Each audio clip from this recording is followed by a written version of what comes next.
நல்ல உள்ளங்கள் அத்தனை பேருக்கும் ஓட்டேரி ஜெயக்குமாரின் பணிவான வணக்கங்கள். தமிழ்நாட்டுக்கு தொடர்ந்து துரோகத்தை செய்வதையே திமுக வாடிக்கையாக வைத்திருக்கிறது.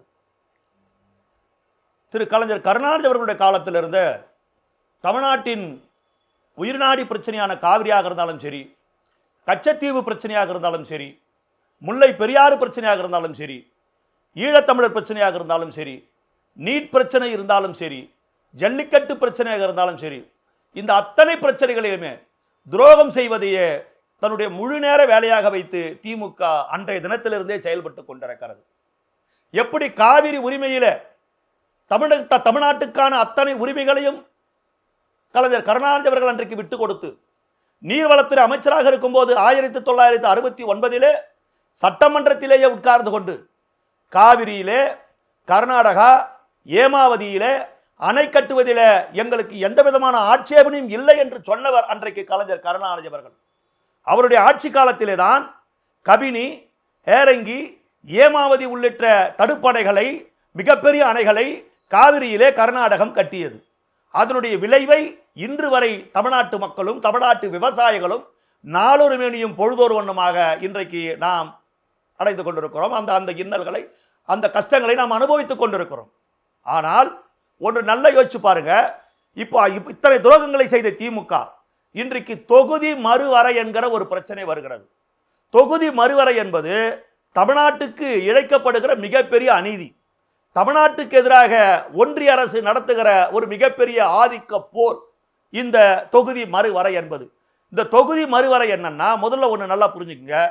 மக்கள் தொகை அடிப்படையில் தொகுதிகளை மறுசீரமைப்பது. 1951 தொகுதி மறுவரை அன்றைக்கு செய்யப்பட்டது. அதற்கு பின்னாலே 1961 தொகுதி மறுவரை செய்யப்பட்டது. அன்றைக்கு இருந்த மக்கள் தொகைகள் வேறு. மீண்டும் 71 செய்ய வேண்டும். ஆனால் 72 அதை செய்யாமல் 76 அன்னை இந்திரா காந்தி அவர்கள் இந்த தேசத்தினுடைய பிரதம அமைச்சராக இருக்கிற பொழுது அன்றைக்கு இருந்த மக்கள் தொகை அடிப்படையில் அதை செய்ய முடியாமல் 25 ஆண்டுகள் அந்த தொகுதி மறுவரையை அவர் தள்ளி வைத்தார். 21 ஆண்டுகள் என்றால் சரியாக 2001 அந்த தொகுதி மறுவரையை நாம் செய்திருக்க வேண்டும். ஆனால் அன்றைக்கிருந்த அடல் பிகாரி வாஜ்பாய் அவர்கள் இந்த தேசத்தினுடைய பிரதம அமைச்சராக இருக்கிற பொழுது 2001 அந்த தொகுதி மறுவரையை செய்யாமல் அவரும் 25 ஆண்டுகளுக்கு தள்ளி வைத்தார். 2001 25 ஆண்டுகள் தள்ளி வைத்ததால் இன்றைக்கு 2026 இந்த தொகுதி மறுவரை வருகிறது. சரி, இது ஒரு பக்கம். மக்கள் தொகை அடிப்படையில் தொகுதி மறுவரையை பிரிக்க வேண்டும். இதற்கு முன்னால் இருந்த ஆட்சியாளர்களும் இந்த நாடும் இந்த தேசமும் என்ன சொன்னது? குடும்ப கட்டுப்பாடு தேவை, நாம் இருவர் நமக்கு இருவர், அதற்கு பிறகு நாம் இருவர் நமக்கு ஒருவர், குடும்ப கட்டுப்பாடு இருக்கணும், மக்கள் தொகையை கட்டுப்படுத்தணும். நம்ம சீனாவையே மிஞ்சுகிற அளவில் இந்த தேசத்தினுடைய மக்கள் தொகை அதிகமாயிடுச்சு. இப்படி மக்கள் தொகை அதிகரித்து கொண்டே போனால் நாட்டிலே பஞ்சமும் பசியும் பட்டினியும் வந்துடும், வேலையில்லா திண்டாட்டம் தலைவிரிச்சு ஆடும், சுகாதார பிரச்சனை மிகப்பெரிய அளவில் வரும். அப்போ குடும்ப கட்டுப்பாடை நாமெல்லாம் முன்னிருந்து அதை செய்யணும் அப்படின்னு சொல்லிட்டு மிகப்பெரிய அளவில் பிரச்சாரம் மேற்கொள்ளப்பட்டது. அதை மிக தெளிவாக அந்த புரிந்து கொண்டு தென் மாநிலங்கள், தமிழ்நாடு, ஆந்திரா, கர்நாடகா, கேரளா உள்ளிட்ட தென் மாநிலங்கள் அதை முழுவதுமாக கடைபிடித்தது. குடும்ப கட்டுப்பாட்டை முழுமையாக கடைபிடித்தது. நீங்கள் பார்த்தீங்கன்னா ஒரு 25 வருஷம் 30 வருஷம் வரலாறை பார்த்தீங்கன்னா எல்லார் வீட்லையுமே 2 குழந்தைகள் தான் இருக்கும். அதுக்கு முன்னாடி பார்த்தீங்கன்னா ஒவ்வொரு வீட்லையும் 5 குழந்தை 6 குழந்தை இருக்கும். இப்போ எங்கள் அம்மாவுக்கு 6 பசங்க, 7 பசங்க, 8 பசங்க, இப்படி ஒவ்வொருத்தரும் சொல்றதை நம்ம கேள்விப்பட்டிருப்போம். ஆனால் ஒரு 30 ஆண்டு வரலாறை பார்த்தீங்கன்னா 2 குழந்தைகள் தான் பெற்றிருப்பாங்க. ஏன்னா இந்த குடும்ப கட்டுப்பாடு என்பது இந்த ஆட்சியினுடைய இந்த மக்கள் கிட்ட போன பிரச்சாரம், இது நடத்தப்பட்ட விதம், மக்களும் அதை ஏற்றுக்கொண்ட விதம், குடும்ப கட்டுப்பாடை நாம சரியா கடைபிடிச்சோம். அந்த குடும்ப கட்டுப்பாட்டை நாம் கடைபிடித்ததின் விளைவு தமிழ்நாட்டுடைய மக்கள் தொகை இன்றைக்கு குறைவாக இருக்கிறது. ஆனால் அதே நேரத்தில் உத்தரப்பிரதேசம், மத்திய பிரதேசம், பீகார், ராஜஸ்தான் போன்ற வட மாநிலங்களிலே மக்கள் தொகை, அவர்கள் குடும்ப கட்டுப்பாட்டை அவர்கள் பின்பற்றவில்லை. அந்த மாநிலங்களே மக்கள் தொகை மிக அதிகமாக அதிகரித்திருக்கிற காரணத்தால் இதை வைத்து இன்றைக்கு எம்பிக்களை நாம் முடிவு செய்தால், இதை வைத்து நாம் தொகுதி மறுவரையை செய்தால் தமிழ்நாட்டிலே குறைவான எம்பிக்கள், இப்ப இருக்கிற 39 இல்லை, அதுவும் குறைஞ்சு 31 ஆயிடும்ன்றாங்க, அதுவும் குறைஞ்சி 31 ஆயிடும்ன்றாங்க. ஆனா உத்தரப்பிரதேசம் இப்ப 80 இருக்குதுன்னா அது 120க்கு போயிடும்ன்றாங்க. சரி, அங்க 120 போகுது, நமக்கு 31 தான் வருது. இப்ப இதனால என்னங்க பிரச்சனை அப்படின்னு சொன்னா, நாளைக்கு இந்த தேசத்தில் மிகப்பெரிய மசோதாக்கள், முக்கியமான மசோதாக்கள் வருகிற பொழுது எண்ணிக்கையின் அடிப்படையில் வட மாநிலங்கள் என்ன நினைக்கிறதோ, அவர்கள் என்ன சிந்திக்கிறார்களோ அதுதான் இந்த தேசத்திலே சட்டமாகும். தமிழ்நாட்டின் குரல்கள் எங்கும் ஒலிக்காது. தமிழ்நாட்டின் குரல்களை காது கொடுத்து யாரும் கேட்க மாட்டார்கள். மாற்றாந்தாய் மனப்பான்மையோடு நாம் நடத்தப்படுவோம். நாம் இந்தியாவை பொறுத்தவரையில் நாம் மொழி சிறுபான்மையினர். இந்தியாவில் பொறுத்தவரையில், ஏனால் இந்தி பேசுபவர்கள் தான் இந்த தேசத்திலே மெஜாரிட்டியாக இருக்கிறார்கள். நாம் மொழி சிறுபான்மை. தெலுங்கு பேசுபவர்கள் மொழி சிறுபான்மை, மலையாளம் பேசுபவர்கள் மொழி சிறுபான்மை, கன்னடம் பேசுபவர்கள் மொழி சிறுபான்மை. இந்தியாவை பொறுத்தவரையில், இந்திய தேசம் என்று எடுத்துக்கொண்டால். ஆனால் இப்படி ஒரு நிலை வந்தால் இந்த இடத்தில இந்த மக்கள் தொகை அடிப்படையில் தொகுதி மறுவரையை இவர்கள் ஏற்பாடு செய்தால், அதை நடத்தினால் நமக்கான உரிமைகள் மறுக்கப்படும், நமக்கான உரிமைகள் தடைப்படும். அதனால தான் இந்த தொகுதி மறுவரையை தமிழக வெற்றி கழகம் முழு மூச்சாக எதிர்க்கிறது. ஒரு நாளும் இதை ஏற்றுக்கொள்ள முடியாது. தொகுதி மறுவரையில இப்போது இருக்கிற பிரதிநிதித்துவையே நாங்கள் தருகிறோம், 39 இல்ல இந்த சதவீதத்தையே தருகிறோம் என்று சொன்னால் கூட அதை ஏற்றுக்கொள்வதற்கு தமிழக வெற்றி கழகம் தயாராக இல்லை. அதுக்கு என்ன காரணம்? இப்போ இந்த பில்லு பாஸ் ஆயிடும். பில்லு பாஸ் ஆயிட்டா அடுத்த ஆண்டு மீண்டும் மக்கள் தொகை கணக்கெடுப்பை இவர்கள் நடத்த போவதாக ஒன்றிய அரசு சொல்லுகிறது. அப்படி நடத்துகிற பொழுது அந்த மக்கள் தொகை அடிப்படையில் நமக்கு இப்பொழுது கொடுப்பதாக சொல்வதை பறித்து விடுவார்கள். அதனால நாம் நம்ப தயாராக இல்லை. இந்த தொகுதி மறுவரையை நாம் முழு மூச்சாக தமிழக வெற்றி கழகம் எதிர்ப்பதால் தான் தமிழ்நாட்டுடைய முதலமைச்சராக இருக்கிற, நம் நெஞ்சமெல்லாம் நிறைந்திருக்கிற, மக்களின் ஏகோதிபத்த தலைவராக இன்றைக்கு வாழ்ந்து கொண்டிருக்கிற, வளர்ந்து கொண்டிருக்கிற ஒப்பற்ற தலைவராம் திரு ஜோசப் விஜய் அவர்கள் எம்பிக்களின் கூட்டத்தை சென்னை கலைவாணர் அரங்கத்திலே கூட்டினார்.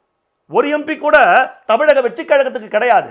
ஆனால் எம்பிக்களின் கூட்டத்தை கூட்டினார். வாங்க பேசுவோம், தமிழ்நாடு ஒத்துமையா இருப்போம், நாம ஒன்னா இருந்து நம்முடைய ஒற்றுமையை நாம் ஒன்றிய அரசுக்கு காட்டுவோம். ஒரு நாளும் இந்த தொகுதி மறுவரையை நாம ஏத்துக்க கூடாது அப்படின்னு தளபதி அழைச்சார். இதுல என்ன தப்பு? ஆனா அந்த கூட்டத்தை திமுக புறக்கணிச்சு. திமுக புறக்கணித்தது, அண்ணா திமுக புறக்கணிச்சது, எடப்பாடி பழனிசாமி புறக்கணித்து விட்டார் சொன்னா அவர் ஆல்ரெடி மத்திய அரசுக்கும் ஒன்றிய அரசுக்கும் மோடி அரசுக்கும் அவர் கொத்தடிமையா மாறிட்டார். திராவிட முன்னேற்ற கழகம் நாங்கள் ஒன்றிய அரசு எதிர்க்கிறோம், நாங்கள் மத்திய அரசு எதிர்க்கிறோம், நாங்கள் மோடியின் ஆதிக்க சர்க்காரை எதிர்க்கிறோம் சொல்லுகிற திமுகவை பார்த்து கேட்கிறோம், இது தமிழ்நாட்டுடைய முக்கியமான பிரச்சனை. ஏன் நீங்க இந்த கூட்டத்தை புறக்கணிச்சீங்க? இப்ப புரியுதா? பூனைக்குட்டி வெளியே வந்துடுச்சா? இதைத்தானே நாங்கள் ஆரம்பத்தில் சொல்றோம். ஒன்றிய அரசோடு திமுக ஒத்து போய் கொண்டிருக்கிறது. பிஜேபியின் பி டீமாக திமுக செயல்படுகிறது. அதை எங்களால் ஏற்றுக்க முடியாதுங்க, நாங்கள் ஒத்துக்க மாட்டோம். நான் சொல்லலை, திமுகவினுடைய கனிமொழி சோமு மிக தெள்ள தெளிவா சொல்லியிருக்கிறாரு. அவங்க கிட்ட நிருபர்கள் கேட்கிறாங்க, ஏங்க இந்த கூட்டத்தில் நீங்க கலந்துக்கல, நீங்க பிஜேபியோட ஒத்து போறீங்களா, பிஜேபியோடு நட்பு பாராட்டுறீங்களா அப்படின்னு கேட்கும்போது கனிமொழி சோமு என்ன சொல்லியிருக்காங்க தெரியுமா? அரசியலில் நிரந்தர எதிரியும் இல்லை, நிரந்தர நண்பனும் இல்லை. நான் கேட்கிறேன், உங்களுக்கெல்லாம் வெக்கம், மானம், சூடு, சொரணை திமுகவுக்கு எதுவுமே இருக்காதா? எவ்வளவு காலம் தான் இதையே சொல்லி இந்த மக்களை ஏமாத்துவீங்க? அன்னை இந்திரா காந்தி அன்றைக்கு சேலை கட்டிய முசோலினி, கிராப்பெட்டிய ஹிட்லர், ராட்சசி, படுபாதிகின்ற அன்னை இந்திரா காந்தியை அன்றைக்கு கலைஞர் கருணாநிதி அவர்கள் பேசினார். அதுக்கப்புறம் சர்க்காரியா வழக்குக்கு பயந்து அந்த அம்மா காலில் விழுந்து கெஞ்சி கூத்தாடி இதே கடற்கரையில் நேருவின் மகளே வருக, நிலையான ஆட்சி தருகன்னு சொன்னார். அப்பவும் அரசியலில் நிரந்தர எதிரியும் இல்லை, பகையும் இல்லைன்னு வசனம் பேசுறாங்க. சரி, அதுக்கப்புறம் பிஜேபியை பண்டாரம் பரதேசிகள் இயக்கம், இந்த நாட்டை நாசப்படுத்துகிற இயக்கம், மதவாத இயக்கம்னு பிஜேபியை சொன்னாங்க. அதுக்கப்புறம் அதே பிஜேபியோட கூட்டணி வச்சுக்கின்னு கலைஞர் கருணாநிதியின் ஆதரவு பெற்ற சின்னம் தாமரைன்னு தமிழ்நாடு பூரா 2001ஆம் ஆண்டு சட்டமன்ற தேர்தலையும் 99ஆம் ஆண்டு நடைபெற்ற நாடாளுமன்ற தேர்தலையும் இதே திமுக பிரச்சாரம் செய்தது. அப்போதும் எதிரியும் இல்லை, நண்பனும் இல்லை. இன்னைக்கு அதே பழைய சங்க எடுத்து கனிமொழி சோமு அவர்கள் இன்னைக்கு போதுறாங்க, அதையே பேசுறாங்க, வெக்கமில்லாத பேசுறாங்க. இன்னும் எவ்வளவு காலத்துக்கு இந்த உப்புமாவை இவங்க கிண்டிக்கினே இருப்பாங்க? இன்னும் எவ்வளவு காலத்துக்கு தமிழ்நாட்டு மக்களை இவங்க ஏமாத்துவாங்க? இன்றைக்கு பிஜேபியோடு சேர்ந்து கொண்டு இந்த தொகுதி மறுவரை வருகிற பொழுது நாடாளுமன்றத்திலே திமுக வெளிநடப்பு செய்து இந்த சட்ட திருத்தத்தை கொண்டு வருவதற்கான அத்தனை வேலைகளையும் திமுக செய்து கொண்டிருக்கிறது என்று தமிழக வெற்றி கழகம் இன்றைக்கு பகிரங்கமாக குற்றம் சாட்டி கொண்டிருக்கிறது. யோசிச்சு பாருங்க, எவ்வளவு பெரிய துரோகம் இது. நல்லா சிந்திச்சு பாருங்க. இதே மாதிரி தான் கச்சத்தீவை திமுக தாரை கொடுத்தது. இதே மாதிரி தான் காவிரி பிரச்சனையில் திமுக துரோகத்தை எடுத்தது. இதே மாதிரி தான் நீட்டு கொண்டு வரும்போது திமுக வேடிக்கை பார்த்துட்டு தமிழ்நாட்டில் வந்து மாத்தி பேசிச்சு. இதே மாதிரி தான் இன்னைக்கு ஜல்லிக்கட்டு வரும்போது சும்மா இருந்துட்டு தமிழ்நாட்டில் வந்து திமுக போராட்டம் பண்ணுச்சு. பாலுக்கும் காவல், பூனைக்கும் தோழன். கிள்ளி விடுறதும் இவங்க தான், தொட்டில ஆட்டுறதும் இவங்க தான். இப்படி தமிழ்நாட்டை தொடர்ந்து வஞ்சித்துக் கொண்டிருக்கிற செய்கையை இந்த திமுக செய்கிறதே, இது நியாயமா? திமுக கேக்குது, கனிமொழி கேட்கிறாங்க, காவிரி பிரச்சனையில அனைத்து கட்சி கூட்டம் கூட்டும்னா நீங்க கூட்டலையே, இப்ப எதுக்கு இந்த எம்பி கூட்டத்தை கூட்டுறீங்க தொகுதி மறுவரைக்குன்னு சொன்னா, காவிரி பிரச்சனை வேற, தொகுதி மறுவரை வேற.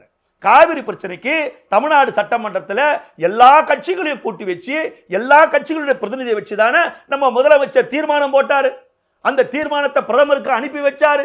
ஒட்டுமொத்தமா காவிரி பிரச்சனையில நம்ம ஒன்னா இருக்கிறோம் சட்டசபையில காட்டணும். அதுதான் நடந்து போச்சு. அதுக்கப்புறம் அனைத்து கட்சி கூட்டத்தை கூட்டினா யாரை ஏமாத்துறீங்க? யாரை ஏமாத்துறதுக்கு இந்த திட்டம் போடுறீங்க? இப்ப தொகுதி மறுவரைக்காக அனைத்து கட்சி கூட்டத்தையா கூட்டினார் முதலமைச்சர்?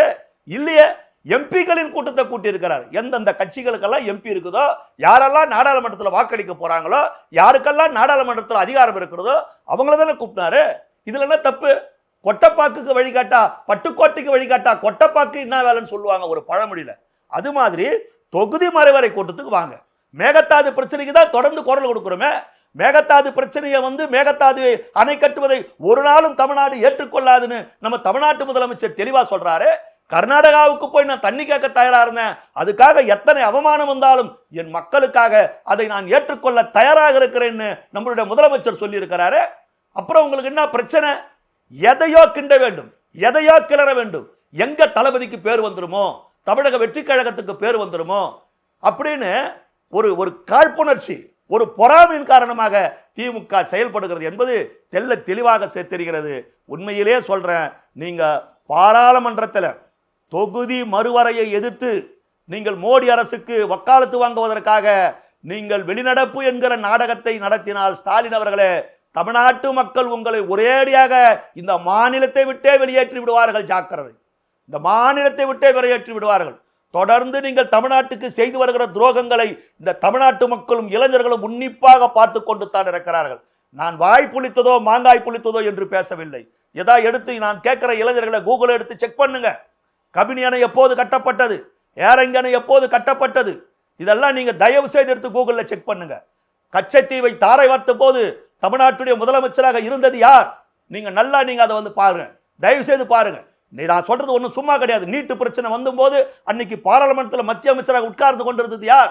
நீங்க எடுத்து பாருங்க, நீங்க எல்லாத்தையும் எடுத்து பாருங்க. ஜல்லிக்கட்டு பிரச்சனை வருகிற பொழுது அன்றைக்கு மத்தியில ஆட்சியிலும் அதிகாரத்திலும் இருந்தது யார்? நீங்க எடுத்து பாருங்க. திமுக அந்த கூட்டு அன்னைக்கு மந்திரி சபையில் இருந்தாங்களா இல்லையா, அதுக்கு கையெழுத்து போட்டாங்களா இல்லையான்னு பாருங்க. இப்படி தொடர்ந்து திமுக தமிழ்நாட்டுக்கு துரோகம் செய்து கொண்டு வருகிறது. காவிரி பிரச்சனையிலே செய்த அதே துரோகத்தை இன்றைக்கு தொகுதி மறுவரையில செய்வதற்கு திமுக திட்டம் போடுகிறது. இதை ஒரு நாளும் தளபதி அனுமதிக்க மாட்டார். ஒரு நாளும் தொகுதி மறுவரையை தளபதி தமிழ்நாட்டுடைய முதலமைச்சர் ஏற்றுக்கொள்ள மாட்டார். தமிழ்நாட்டுக்கு எதிரான எந்த ஒரு நிலையை அது எந்த உருவத்திலே வந்தாலும் அதை ஓடி ஓடி ஓட ஓட ஓட ஓட விரட்டடிப்பார் தளபதி விஜய் என்பதை யாரும் மறந்துடக்கூடாது. வணக்கம்.